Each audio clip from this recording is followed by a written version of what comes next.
Mungkin kita penasaran ya, semakin penasaran nih dengan pembicara berikutnya, pembicara yang ketiga, yaitu Dr. Asmi Mirah Zakia, SPTH-TKL Konsultan, yang akan membawakan tentang tata laksana rhinosinusitis kronik primer. Jadi kalau kita lihat sudah banyak sekali ya pertanyaan-pertanyaan, mungkin nanti setelahnya. Dr. Asmi, jadi memang ini juga merupakan konsultan di kodirinologi, S1, S2, dan S3-nya diselesaikan di Universitas Hasanuddin. Beliau juga banyak sekali kiprahnya baik di dalam maupun di luar negeri. Silahkan Dr. Asmi. Ya, banyak Johan. Oke, share screen sekarang.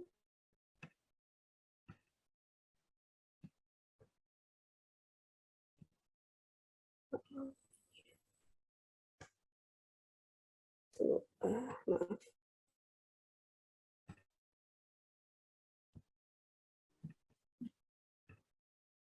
Belum terbuka? Ya, sebentar.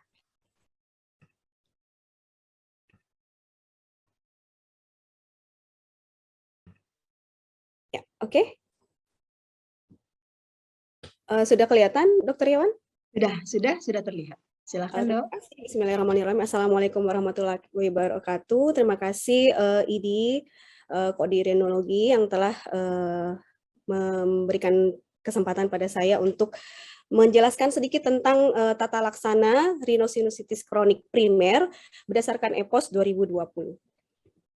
Ya, tadi sudah disebutkan oleh Dr. Sinta bahwa bagaimana patogenesis rhinosinusitis akut yang sebenarnya pada dasarnya adalah suatu mekanisme, dasarnya adalah inflamasi. Dan inflamasi yang berlangsung selama lebih dari 12 minggu, inilah yang menyebabkan suatu rhinosinusitis kronik. Rhinosinusitis kronik ini multifaktorial, mulai dari lingkungan, faktor host yang akhirnya menyebabkan suatu inflamasi yang lama-kelamaan akan merusak barrier dari mukosa sinonasal kita. Nah, mukosa sinonasal inilah yang akan membentuk suatu endotype yang juga akan dipengaruhi oleh adanya faktor-faktor lain seperti asma atau bronkiektasis yang akhirnya akan menjadi sebuah remodeling. Nah, kita memang brainstorming sedikit di sini sebelum kita langsung ke tata laksana. Nah, remodeling ini yang akan tampak sama kita pada saat pemeriksaan fisik di poli THT atau di vaskes pratama sebagai gambaran klinik dari suatu rhinosinusitis kronik baik primer ataupun sekunder. Nah, fenotipe inilah yang hanya biasanya kita lihat sebagai gambaran klinik suatu RSK. Nah, apa bedanya sih sebenarnya fenotype dan endotype itu? Nah, fenotype itu yang itu tadi gambaran klinik yang dia, tapi tidak memberikan suatu gambaran tentang apa underlying disease dari gambaran klinis tersebut dari RSK tersebut. Tapi dengan mengetahui endotype dari RSK, kita bisa melakukan suatu identifikasi yang lebih baik supaya pada saat penata laksanaan lebih individualis, lebih targeted, lebih tertarget, dan bisa memberikan outcome yang lebih individualis dan hasil dengan harapan hasil penanganan atau terapi yang lebih baik. Nah, ini pentingnya untuk mengetahui secara jelas tentang endotype dari RSK. Nah, Dr. Sinta di presentasi awal sudah memberitahukan bahwa kita guideline yang saat ini kita pahami, yang kita anut adalah berdasarkan EPOS 2020. Yang sebelumnya adalah 2012. Nah, Dr. Sinta juga sudah sebutkan bahwa ada rhinosinusitis kronik primer dan ada sekunder. Cuma yang saya jelaskan di sini adalah yang primer karena kebetulan yang paling banyak yang biasa kita temui di vaskes pratama dan rujukan itu adalah kebanyakan adalah yang primer. Ya, pentingnya adalah di sini dari 2012 dan 2020 bahwa di klasifikasi di RSK tidak hanya rhinosinusitis kronik tanpa polip atau dengan polip. Itu kan dulu paham yang kita pahami sebelumnya. Sekarang kita memahami ada RSK primer dan RSK sekunder. Nah, RSK primer ini oleh EPOS dibagi lebih detail lagi. Ada yang menurut anatomisnya, apakah dia unilateral, apakah dia bilateral, dan menurut dominansi endotype-nya. Tipe 2, non-type 2 tipe untuk unilateral dan bilateral. Contoh dari unilateral yang localized atau yang tipe 2 itulah adalah IFRS atau allergic fungal rhinosinusitis. Dan non tipe 2 yaitu isolated sinusitis, di mana sinusitisnya hanya terlokalisasi pada satu sinus saja, ya, unilateral. Sedangkan yang diffuse atau bilateral terbagi juga dari dua tipe, endotype-nya ini adalah tipe 2 dan non tipe 2. Tipe 2 ini yang biasa sebelumnya 2012 itu biasanya kita kenal sebagai RSK dengan polip.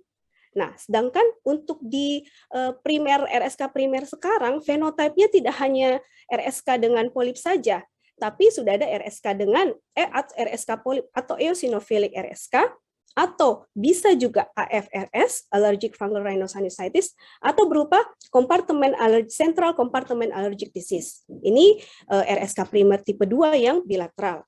Sedangkan non tipe 2 ini yang bilateral itu yang biasa dulu sebelumnya biasa kita kenal sebagai RSK tanpa polip. Nah, disinilah pentingnya untuk mengetahui endotype dari RSK primer ini dengan harapan penanganan juga akan lebih terarah dan lebih bagus hasilnya. Nah, secara garis besar nanti di belakang akan ada algoritmanya juga. Dan inilah yang secara garis besar treatment plan-nya seperti ini. Jadi ada yang localized tipe 2 dan tipe 2. Biasanya kalau yang localized yang unilateral kita langsung assess pasien dengan pada saat dia biasanya bukan di vaskes pertama ya, di tipe rujukan, itu sudah kita lihat apakah dia sudah tidak responsif dengan medical treatment sebelumnya di vaskes pertama, kita langsung mungkin akan assess dengan melakukan pemeriksaan penunjang. Nah, jika pada pemeriksaan penunjang terdapat suatu kelainan yang memang harus kita membutuhkan pembedahan, kita lakukan pembedahan. Tapi dengan diffuse yang bilateral, biasanya kita tetap melakukan suatu appropriate medical treatment. Inilah yang selalu kita pahami untuk RSK primer, ini adalah appropriate medical treatment. Appropriate medical treatment itu apa sebenarnya? Jadi kita berusaha untuk tetap mengidentifikasi endotype-nya, apakah type 2 atau non-type 2. Ya, jadi di sini kita akan banyak bermain di cuci hidung, nasal steroid ya. Jadi kita harus juga melihat apa-apa saja side effect dari tata laksana yang kita berikan, dan disinilah momen untuk kita harus AMT dulu sebelum melakukan pembedahan. Ini intinya. AMT-nya ya. Jadi secara garis besar ini dia tata laksana rhinosinusitis kronik, mulai dari cuci hidung, steroid dalam bentuk sistemik dan intranasal, antibiotik, dekongestan, antihistamin, dan beberapa pengobatan terapi lain sampai dengan pembedahan. Nah, nasal irrigation atau yang biasa kita sebut dengan cuci hidung. Dokter Sinta juga sudah jelaskan bahwa untuk RSA saja itu RSA tetap dengan cuci hidung. RSK pun demikian. RSK tetap kita modalitas utama adalah cuci hidung, nasal irigasi. Kenapa? Karena basic tadi adalah inflamasi. Jadi dengan cuci hidung, cuci hidung akan membuat semua mukus-mukus, krusta-krusta yang keluar yang ada di hidung dan sinus paranasal itu bisa keluar dengan cuci hidung. Mucociliar clearance juga akan terbantu cuci hidung, akan lebih baik. Pada akhirnya juga silia-silia juga akan bekerja lebih aktif. Antigen, biofilm, dan semua mediator-mediator inflamasi dapat kita keluarkan dengan cuci hidung. Disinilah karena kembali lagi inflamasi dengan mediator-mediator inflamasi, cuci hidung itu bisa dengan cuci hidung diharapkan bisa dikeluarkan dengan baik, membantu pengeluaran. Ya, cuci hidung dalam bentuk cairan isotonis bisa dari yang paling sederhana seperti larutan NaCl atau bisa dalam bentuk kemasan seperti ini. Ya, ini yang saya bilang tadi bahwa nasal irigasi akan membantu secara mekanis pengeluaran dari krusta-krusta semua dan produk-produk inflamasi yang ada pada hidung dan sinus paranasal kita, ya. Nah, bagaimana dengan kortikosteroid? Kortikosteroid kita bisa punya sistemik kortikosteroid secara oral dengan penggunaan jangka pendek 7 sampai 21 hari. Hanya ini yang bisa kita pakai kalau misalnya nasal corticosteroid itu memang agak susah kita dapat. Sistemik oral corticosteroid bisa kita gunakan dengan dengan nasal steroid atau tanpa corticosteroid. Kalau memang agak susah, ya. Dari beberapa penelitian multi analisis bahwa penggunaan oral corticosteroid bisa menurunkan sampai cukup besar secara signifikan nasal polip dan gejala pada pasien, ya.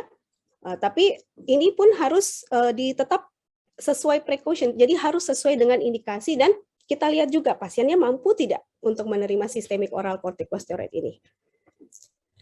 Nah, yang paling kita sarankan adalah intranasal corticosteroid. Ini bisa kita gunakan lama, bisa sampai 1 tahun. Dan dia bisa sangat membantu kita untuk mengkontrol adanya inflamasi di mukosa sinonasal. Dan dia bisa dengan adanya kontrol inflamasi, otomatis gejala pasien RSK juga akan berkurang dan otomatis quality of life pasien juga akan menjadi lebih baik. Dan bisa digunakan sebelum dan setelah operasi. Nah, ini saya sudah sebutkan tadi, sangat membantu pada saat kita memang akan, walaupun kita akan merencanakan operasi dengan memberikan kortikosteroid, itu akan mengurangi ukuran polip dan akhirnya pada saat operasi kita akan menjadi lebih mudah, polipnya akan lebih mudah teridentifikasi, mengurangi resiko perdarahan dan sebagainya. Ya, dan mungkin ini dalam bentuk kemasan seperti ini banyak beredar juga di luar, bisa diresepkan, ya, dan efek sampingnya sangat minimal, tidak memberikan suatu peningkatan tekanan intraokular atau gangguan pada mata. Nah, bagaimana dengan antibiotik? Antibiotik, kembali lagi seperti yang Dr. Sinta sebutkan, antibiotik bukan merupakan pilihan untuk terapi RSK. Jadi kita sangat strict untuk menggunakan antibiotik pada penanganan RSK primer. Yang short term, apalagi yang short term, yang hanya kurang dari 4 minggu, karena tidak ada gunanya, hanya memberikan efek gastrointestinal berupa diare atau anoreksia. Bagaimana dengan yang long term, yang 4 minggu ke atas? Boleh, tapi dengan indikasi tertentu, itu pun biasanya pada RSK primer yang diffuse, tapi setelah mengalami beberapa rangkaian treatment yang tadi. Itu pun dengan yang hanya direkomendasikan clarithromycin. Clarithromycin juga hanya digunakan, itu pun harus dalam pengawasan, karena akan memberikan suatu efek kardiovaskular yang cukup signifikan jika digunakan lama. Nah, beberapa modalitas lain bisa kita pakai nasal decongestant. Ini membantu pada saat lagi mampet-mampetnya, ya. Itu bisa kita pakai walaupun tidak boleh lama dan harus tetap dalam pengawasan. Antihistamin tidak direkomendasikan, tapi bisa diberikan pada kasus-kasus pasien tertentu jika memang membutuhkan. Regen lain itu seperti monoklonal antibody seperti dupilumab, itu pada pasien-pasien yang sangat refraktor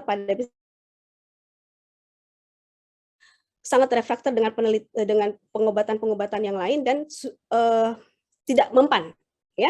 Ini pemilihan dupilumab. Walaupun ini susah dan banyak sekali rambu-rambunya untuk bisa diberikan ini. Antileukotriene Montelukast tidak ada evidence bahwa dia memberikan suatu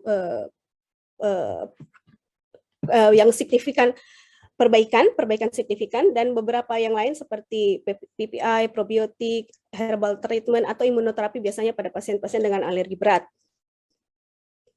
Nah, kapan indikasi kita lakukan pembedahan pada RSK?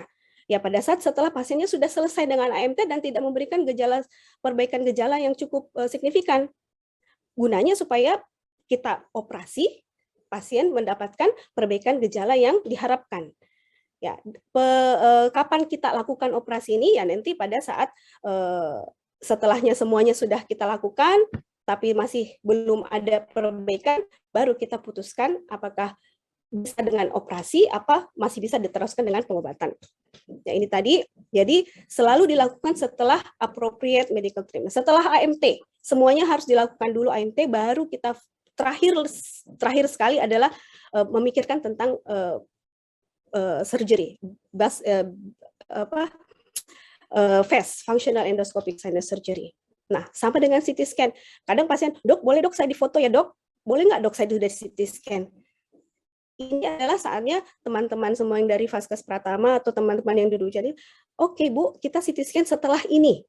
Semuanya dilakukan setelah AMT, appropriate medical treatment, dan kita endoskopi dulu. Baru kita konfirmasi dengan CT scan. Ya, jadi banyak sekali pasien yang biasanya, dok, saya mau di CT scan, dok, saya mau difoto dong, kayak gitu. Ya, jadi kita harus memberikan edukasi sama pasien. Ibu, nanti ini dulu ya, nanti baru kita foto. Ini penting sekali karena banyak sekali pasien yang semuanya minta foto. Dok, nah, ini PT-nya. Mungkin terakhir 1 menit ya, Dok ya. Oke, ini sudah disebutkan oleh alarm simptomnya juga sudah ada. Ya, ini sama juga. Nah, take home-nya adalah lebih bagus kita mengidentifikasi RSK-nya seperti apa, endotype-nya, dan tolong antibiotik dikasih ke belakang deh untuk penggunaannya di penanganan RSK, dan tetap kita berikan dengan cuci hidung dan nasal kortikosteroid.